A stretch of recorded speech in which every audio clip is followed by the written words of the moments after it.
July 31 ಬುಧವಾರದ ಸಂಚಿಕೆ ನೀನಾ ದಿನ. ಪ್ರೀತಮ್ ಅವರು ವೇದಾನ ಕರ್ಕೊಂಡು ಬರ್ತಾರೆ. ಆ ಬೆಟ್ಟದ ಮೇಲೆ ಅವರು ಅರೇಂಜ್ಮೆಂಟನ್ನು ಮಾಡಿರ್ತಾರೆ. ಪ್ರೀತಮ್ಮು ವೇದಾಳನ್ನು ಕೈಯನ್ನು ಹಿಡ್ಕೊಂಡು ಕರ್ಕೊಂಡು ಬರ್ತಾನೆ. ವೇದ ನೀನು ನಿಂತ್ಕೋ, ಇಲ್ಲಿ ನಿಂತ್ಕೋ ವೇದ. ಅಲ್ಲಿ ಹೂವಿನಿಂದ ದಿಲ್ ಮಾರ್ಕ್ ಬಿಡಿಸಿರ್ತಾರೆ. ಅಲ್ಲಿ ವೇದಾಳನ್ನು ಕರ್ಕೊಂಡು ಬಂದು ಅಲ್ಲಿ ಒಳಗಡೆ ಇಲ್ಲಿ ನಿಂತ್ಕೋ ವೇದ, ಇಲ್ಲಿ ನಿಂತ್ಕೋ ಅಂತ ಪ್ರೀತಮ್ ಅವರು ಹೇಳ್ತಾರೆ. ಏನು ಮಾಡ್ತಾ ಇದೆಯಾ ಪ್ರೀತಮ್ ಅಂತ ವೇದ ಅವರು ಕೇಳ್ತಾರೆ.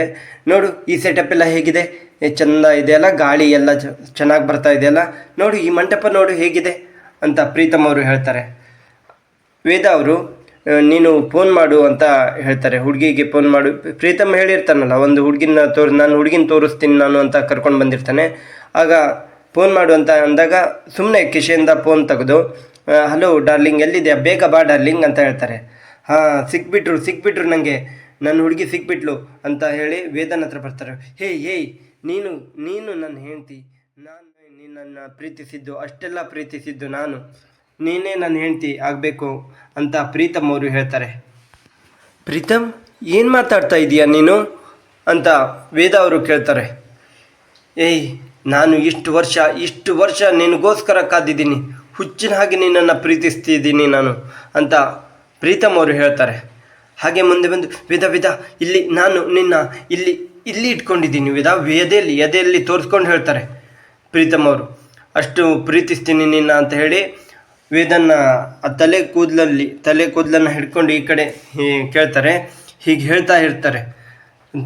ನನಗೆ ಎಷ್ಟು ಖುಷಿ ಆಗ್ತಾ ಇದೆ ಗೊತ್ತಾ, ಇವತ್ತು ಮದುವೆ ನಂದು ಅಂತ ಪ್ರೀತಮ್ ಅವರು ಹೇಳ್ತಾರೆ. ವೇದ ಅವರು ನನಗೆ ನನ್ನ ಪ್ರಪಂಚ ಅಂದ್ರೇ ವಿಕ್ರಮ್ ಅಂತ ಹೇಳ್ತಾರೆ. ಇಲ್ಲ ನಾನು ಇಲ್ಲಿಂದ ಹೋಗ್ತೀನಿ ಅಂತ ಹೇಳ್ತಾರೆ. ಫೋನ್ ಮಾಡ್ತೀನಿ ವಿಕ್ರಮ್ಗೆ ಅಂತ ಫೋನ್ ತೆಗೆದುಕೊಳ್ತಾರೆ. ಅಷ್ಟೊತ್ತಿಗೆ ವೇದ ಯಾಕೆ ಏನು ಮಾಡ್ತಾ ಇದೀಯ ನೀನು ಅಂತ ಹೇಳಿ ಫೋನನ್ನು ಕಸ್ದಿಟ್ಕೊಳ್ತಾರೆ ಪ್ರೀತಮ್ ಅವರು. ಫೋನನ್ನು ಕೊಡು ನೀನು ಅಂತ ವೇದ ಕೇಳ್ತಾರೆ. ಅವರು ತಮ್ಮ ಜೋಬಲ್ಲೇ ಇಟ್ಕೊಳ್ತಾರೆ ವೇದಾಳನ್ನ ಫೋನ್ನ ಕಡೆಗೆ ಬರ್ತಾರೆ. ಇಲ್ಲಿ ನೋಡು ಈಗ ಇವತ್ತೇ ನನ್ನ ಮದುವೆ ಅಂತ ಹೇಳ್ತಾರೆ. ಯಾಕೆ ಪ್ರೀತಮ್, ಯಾಕೆ ಈ ರೀತಿ ಮಾತಾಡ್ತಾ ಇದೆಯಾ ನೀನು, ನಾನು ನಿನ್ನ ಮೇಲೆ ಎಷ್ಟು ನಂಬಿಕೆ ಇಟ್ಟಿದ್ದೆ ಅಂತ ಹೇಳ್ತಾರೆ. ಇಲ್ಲ ವೇದ, ನೀನಂದರೆ ನನಗೆ ಬಹಳ ಇಷ್ಟ, ಐ ಲವ್ ಯು ವೇದ ಅಂತ ಹೇಳಿ ಮಂಡಿ ಊರಿ ಹೇಳ್ತಾರೆ. ನಾನು ನಿನ್ನ ತುಂಬ ಪ್ರೀತಿಸ್ತೀನಿ ವೇದ, ನನಗೆ ನೀನು ಬೇಕು ವೇದ ಅಂತ ಹೇಳ್ತಾರೆ. ಪ್ರೀತಮ್ ಅರ್ಥ ಮಾಡ್ಕೋ, ನನಗೆ ಆಲ್ರೆಡಿ ಈಗ ಮದುವೆ ಆಗಿದೆ ಅಂತ ವೇದ ಅವರು ಹೇಳ್ತಾರೆ. ಅದು ಮದುವೆನಾ? ಇಲ್ಲ, ನಿನಗೆ ಒತ್ತಾಯವಾಗಿ ಕಟ್ಟಿರೋ ತಾಳಿ ಅದು, ಅದನ್ನು ತೆಗೆದು ಬಿಸಾಕು ಅಂತ ವೇದ ಅವರಿಗೆ ಪ್ರೀತಮ್ ಅವರು ಹೇಳ್ತಾರೆ. ಆಗ ವೇದನ್ನ ಕೈ ಹಿಡ್ಕೊಳ್ತಾರೆ ಪ್ರೀತಮ್ ಅವರು. ವೇದ ಕೈಯನ್ನು ತಪ್ಪಿಸ್ಕೊಳ್ತಾರೆ. ವೇದ ನೀನಂದರೆ ನಂಗೆ ಬಹಳ ಇಷ್ಟ ವೇದ ಅಂತ ಹೇಳಿ ಕೈ ಹಿಡ್ಕೊಳ್ತಾರೆ ಪ್ರೀತಮ್ ಅವರು. ಆಗ ಕೈಯನ್ನು ತಪ್ಪಿಸ್ಕೊಂಡು ಹಿಂದೆ ಹೋಗ್ತಾ ಇರ್ತಾರೆ. ಅಂದರೆ ಹಿಂದ್ಗಡೆಯಿಂದ ಒಂದೊಂದೇ ಹೆಜ್ಜೆ ಹಿಂದೆ ಹಾಕ್ತಾ ಹೋಗ್ತಾರೆ. ವೇದ ನಿತ್ಕೋ ಅಂತ ಪ್ರೀತಮ್ ಅವರು ಹೇಳ್ತಾ ಇರ್ತಾರೆ. ಅಲ್ಲಿಗೆ ಅದೇ ಟೈಮಲ್ಲೇ ವಿಕ್ರಮ್ ಅವರು ಬರ್ತಾರೆ. ವಿಕ್ರಮ್ ಅವರು ಅಲ್ಲಿಗೆ ಬರೋಕ್ಕಿಂತ ಮುಂಚೆ ಅಲ್ಲಿ ನಿಂತ್ಕೊಳ್ತಾರೆ. ಅಯ್ಯೋ ಎಲ್ಲಿ ಹೋದ್ಲಪ್ಪ ಇವಳು, ದೇವಸ್ಥಾನಕ್ಕೆ ಬಂದು ವಾಪಸ್ ಬರೋದಾದರೆ ಅಲ್ಲಿ ನಮ್ಮನೆಗೆ ನನ್ನ ಕಡೆ ಸಿಗಬೇಕಿತ್ತಲ್ಲ ನಾ ಬರೋ ದಾರಿಯಲ್ಲಿ ಅಂತ ಅಂದ್ಕೊಳ್ತಾ ಇರ್ತಾರೆ. ಅಲ್ಲಿ ಜೋಗತಿಯವರು ಬರ್ತಾರೆ. ಬಂದು ಅವರು ಹೇಳ್ತಾ ಬರ್ತಾರೆ, ಇದು ಬಿಸಿ ರಕ್ತಪಾತ ಈ ರೀತಿ ಹೇಳ್ತಾ ಬರ್ತಾರೆ. ರಕ್ತಪಾತ ಇತಿಹಾಸ ಸೃಷ್ಟಿ ಆಗಬೇಕು ಅಂತ ಜೋಗತಿಯವರು ಹೇಳ್ತಾ ಬರ್ತಾರೆ. ಅಲ್ಲೇ ವಿಕ್ರಮವನ್ನು ನೋಡ್ತಾರೆ. ನೋಡು ನಿನ್ನ ಸೀತೆ ರಾವಣನ ಮುಷ್ಟಿಯಲ್ಲಿದ್ದಾಳೆ, ಹೋಗು ಹೈದ ಬಿಡಿಸ್ಕೊ ಹೋಗು ಅಂತ ಹೇಳಿ ನಗ್ತಾ ಅವರು ಮುಂದೆ ಹೋಗ್ತಾರೆ. ವಿಕ್ರಮ್ ಅವರು ಏನೂ ಮಾತಾಡೋದಿಲ್ಲ. ಅಲ್ಲೇ ಆಟೋ ರಿಕ್ಷಾವನ್ನು ಹತ್ಕೊಳ್ತಾರೆ. ಅಲ್ಲಿಂದ ಹಾಗೇ ಮುಂದೆ ಹೋಗ್ತಾರೆ. ಇಲ್ಲಿ ವೇದ ಹಿಂದ್ಮಾರಿಂದ ಹಾಗೇ ಬರ್ತಾ ಇರ್ತಾರೆ. ಹಿಂದ್ಗಡೆಯಿಂದ ನಿಂತ್ಕೋವಿದ, ಯಾಕೆ ಈ ರೀತಿ ಮಾತಾಡ್ತಾ ಇದೆಯಾ, ನನಗೆ ನೀನಂದರೆ ಬಹಳ ಇಷ್ಟ, ನಾನು ನಿನ್ನ ಎಷ್ಟು ಲವ್ ಮಾಡ್ತಾ ಇದ್ದೀನಿ ಅಂತ ಪ್ರೀತಮ್ ಅವರು ಹೇಳ್ತಾರೆ. ಅವನು ಕಟ್ಟಿರೋ ತಾಳಿಯನ್ನು ಕಿತ್ತು ಬಿಸಾಕು ಅಂತ ಪ್ರೀತಮ್ ಅವರು ಹೇಳ್ತಾರೆ. ನಾನು ಎಷ್ಟು ಕಷ್ಟಪಟ್ಟಿದ್ದೀನಿ ಗೊತ್ತಾ, ನಿನ್ನ ಹತ್ರ ಬರೋದಕ್ಕೆ, ನನ್ನ ಹತ್ರ ಬರೋದಕ್ಕೆ ವಿಕ್ರಮ್ನ ಬೇಕು ಅಂತಲೇ ಅವನ ಆಫೀಸಲ್ಲಿ ಅವಮಾನ ಮಾಡೋ ಹಾಗೆ ಮಾಡಿದೆ, ಬೇಕು ಅಂತಲೇ ರೌಡಿಗಳನ್ನು ಇಷ್ಟೆಲ್ಲ ಮಾಡಿದ್ದು ನಾನೇ ಅಂತ ಪ್ರೀತಮ್ ಅವರು ಹೇಳ್ತಾರೆ.